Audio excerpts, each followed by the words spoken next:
একঘেয়ে পটলের তরকারি খেয়ে বোর হয়ে গেছেন? তাহলে আসুন আজকে আমরা বানিয়ে ফেলি পটলের একটা সুস্বাদু রেসিপি। প্রথমেই পটল ধুয়ে খোসা ছাড়িয়ে দুদিক থেকে একটু চিড়ে নিলাম। এবার পোস্ত আর কাঁচা লঙ্কা শিলনোড়াতে ভালো করে বেটে নেব। যাই বলুন না কেন, মিক্সি থেকে শিলে বাটা মশলার স্বাদই আলাদা। এখানে আছে নুন, হলুদ, পোস্ত বাটা, টক দই, পটল, কালো জিরে, কাঁচা লঙ্কা। কড়াইয়ে সর্ষে তেল দিয়ে কালো জিরে আর কাঁচা লঙ্কা ফোড়ন দিলাম। এরপর পটলগুলো ভালো করে ভেজে নেব। পরিমাণ মতো নুন, হলুদ দিয়ে একে একে পোস্ত, লঙ্কা বাটা, টক দই দিয়ে ভালো করে মিশিয়ে কিছুক্ষণের জন্য ঢেকে রাখলাম। তারপর ঢাকনা খুলে একটু সর্ষে তেল দিয়ে 3 মিনিটের জন্য ঢেকে রাখলাম।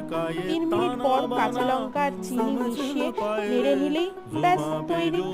আপনারাও রেসিপিটা বাড়িতে একবার ট্রাই করে দেখতে পারেন এবং কেমন লাগলো সেটা আমাকে কমেন্ট বক্সে জানান। আমার কিন্তু বেশ লেগেছে। আর হ্যাঁ, লাইক সাবস্ক্রাইব করতে একদম ভুলবেন না। বাই।